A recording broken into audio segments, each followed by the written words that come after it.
Assalamualaikum warahmatullahi wabarakatuh. Setan adalah musuh yang sangat nyata bagi umat manusia. Mereka tidak akan pernah menyerah untuk menyesatkan anak Adam hingga hari kiamat kelak. Dalam menyesatkan manusia, setan mempunyai 4 langkah. Ada 4 pintu setan yang harus kita waspadai. 1. Pintu setan, dengan banyak memandang. Contohnya adalah banyak memandang lawan jenis. Karena hal ini nantinya hanya akan menjerumuskan seseorang. Dalam Al-Quran Surat An-Nur ayat 30 hingga 31 Allah juga telah memerintahkan bagi laki-laki dan perempuan untuk menjaga pandangan. 2. Pintu setan, dengan banyak bicara. Dari Abu Hurairah Rasulullah bersabda, "Siapa yang beriman kepada Allah dan hari akhir, berkatalah yang baik, ataukah diam." Hadis riwayat Bukhari nomor 6018 dan Muslim nomor 47. Dari hadis ini sudah jelas kalau kita umat Islam dianjurkan untuk berbicara yang baik-baik saja, dan jika tidak bisa maka lebih baik untuk diam. 3. Pintu setan, dengan banyak makan. Langkah setan dalam menyesatkan manusia berikutnya adalah dengan banyak makan.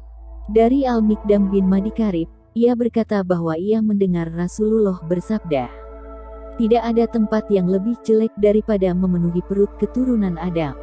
Cukup keturunan Adam mengonsumsi yang dapat menegakkan tulangnya. Kalau memang menjadi suatu keharusan untuk diisi, maka sepertiga untuk makannya, sepertiga untuk minumannya, dan sepertiga untuk nafasnya." Hadis riwayat Tirmidzi nomor 2380 dan Ibnu Majah nomor 3349. Syekh Syuaib Al-Arnaud mengatakan bahwa perawi hadits ini terpercaya.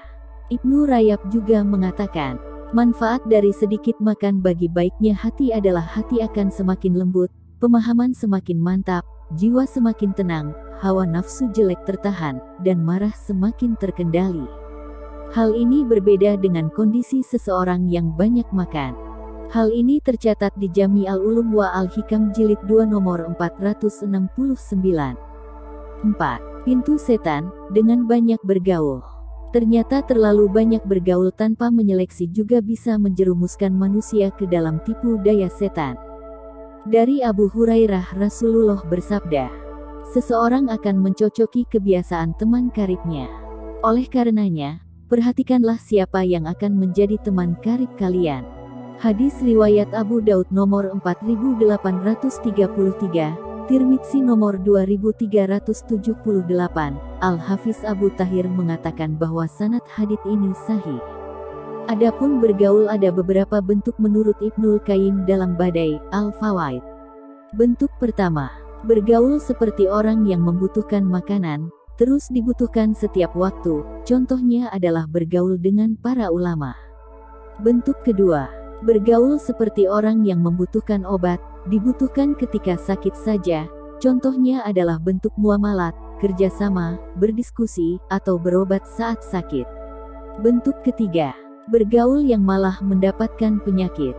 Bentuk keempat, bergaul yang malah mendapatkan racun, contohnya adalah bergaul dengan ahli bidah dan orang sesat, serta orang yang menyesatkan yang lain dari jalan Allah yang menjadikan sunnah itu bidah atau bidah itu menjadi sunnah, menjadikan perbuatan baik sebagai kemungkaran dan sebaliknya. Dari penjelasan ini bisa kita simpulkan, kalau bergaul hendaklah yang bisa memberikan dampak positif kepada kita, dan menghindari pergaulan yang hanya menjerumuskan dalam hal buruk. Keempat pintu setan untuk menyesatkan manusia ini dijelasan Ibnul Qayyim dalam Badai Al-Fawaid jilid 2 nomor 816. Wallahu alam bisawab.